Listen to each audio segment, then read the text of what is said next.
जय श्री कृष्णा। राधे राधे भक्तों, कान्हा की भक्ति में आपका स्वागत है। आज मैं आपको राधा रानी की एक सच्ची कहानी सुनाने जा रही हूँ। वो अपने भक्त पर बेटी बनकर कैसे कृपा की, आज मैं आप सबको बताती हूँ।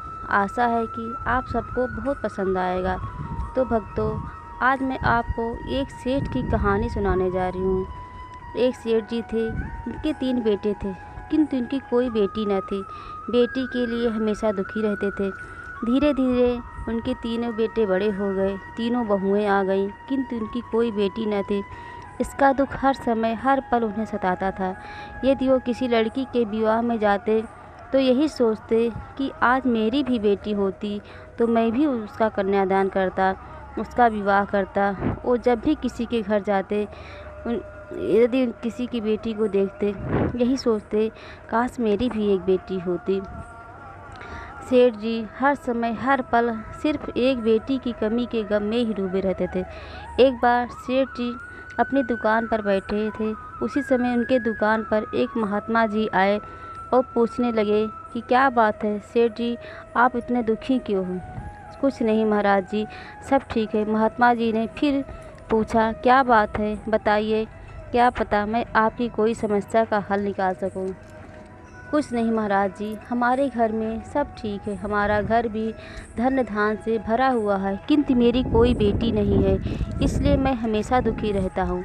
जब भी मैं किसी की बेटी को देखता हूँ तो यही सोचता हूँ, काश मेरी भी कोई बेटी होती तो कितना अच्छा होता।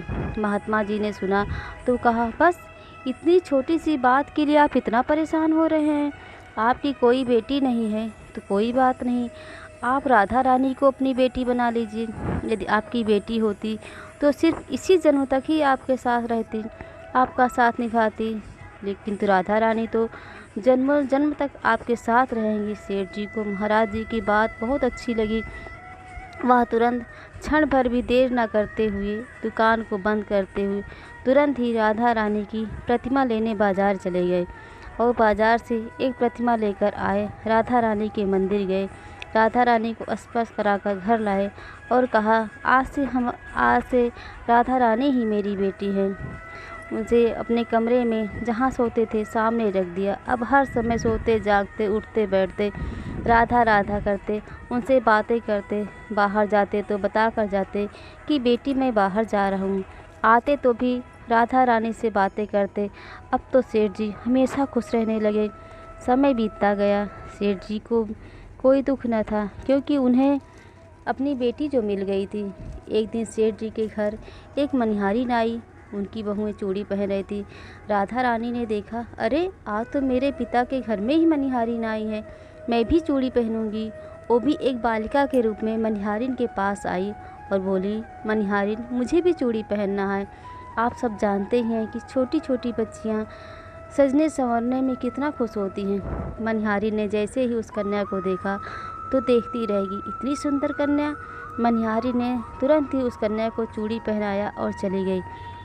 रास्ते में सेठ जी की दुकान पड़ी तो सोचा, चलो सेठ जी से पैसे भी ले लेती हूँ। सेठ जी से उसने चूड़ियों के पैसे मांगे तो सेठ जी से ने पूछा, मनिहारिन चूड़ियों के दाम बढ़ गए हैं क्या, जो आज ज़्यादा पैसे मांग रही हो? मनिहारिन ने कहा, नहीं सेठ जी, पैसे ज़्यादा नहीं मांग रही हूँ, क्योंकि मैंने आज 4 लोगों को चूड़ी पहनाई है। सेठ जी, मनिहारिन तुम इतना झूठ क्यों बोल रही हो? तुम्हें पैसे लेना है तो ऐसे ही मांग लो, मैं दे दूँगा। सेठ जी ने अपनी बहुओं को चूड़ी पहनने के पैसे दे दिए। मनिहारिन ने बहुत मांगा, किंतु सेठ जी ने उसे पैसे नहीं दिए। शाम को जब सेठ जी आए तो अपनी तीनों बहुओं को बुलाकर पूछा, बहू तुम तीनों के अलावा कोई और चूड़ी पहना था क्या? नहीं पिताजी, चूड़ी तो हम तीनों ही पहने थे और तो कोई नहीं पहना था। सेठ जी ने कहा, अच्छा हुआ मैंने उसे पैसे नहीं दिए, मुझसे झूठ बोल रही थी कि मैंने 4 लोगों को चूड़ी पहनाई है। रात में जब सेठ जी सो गए, सपने में राधा रानी आई, उनकी आंखों में आंसू। अब सेठ जी ने पूछा, बेटी तुम दुखी क्यों हो? आज तुम्हारे आंखों में आंसू क्यों है? मुझसे कोई गलती हो गई क्या बेटी? राधा रानी ने कहा, पिताजी आज मैं अपने पिता के घर चूड़ी पहनने आई थी। आपने सबके चूड़ी के पैसे दिए, किंतु मेरी चूड़ियों के पैसे नहीं दिए। इतना सुनते ही सेठ जी की आंखें खुली तो वह तुरंत ही अपनी तिजोरी खोली। उसमें जितने रुपए गहने रखे थे सब पोटली में रखा और मनिहारिन के घर आधी रात को ही नंगे पैर भागा। मनिहारिन के घर जाकर मनिहारिन मनिहारिन करके दरवाज़ा ज़ोर ज़ोर से खटखटाने लगा। मनिहारी ने जैसे ही दरवाज़ा खोला उनके पैरों में गिरकर सेठ जी रोने लगे। मनिहारिन, तुम धन्य हो मनिहारिन, राधा बिटिया आज तुमसे चूड़ी पहनने आई, किशोरी जी आज तुमसे चूड़ी पहनने आई। मैं अभागा उनका मोल न चुका सका। ये सब रुपए गहने मनिहारिन तुम मेरी बेटी की चूड़ियों के बदले ले लो। मनिहारिन ने कहा, सेठ जी मैं चूड़ियों के पैसे कैसे ले लूँ? राधा रानी तो पूरे जगत की बेटी है। सेठ जी ने वहाँ पर जितने रुपए पैसे गहने थे सब मनिहारिन के घर छोड़कर चले गए और राधा रानी के मंदिर में जाकर रहने लगे। जय श्री कृष्णा। राधे राधे भक्तों।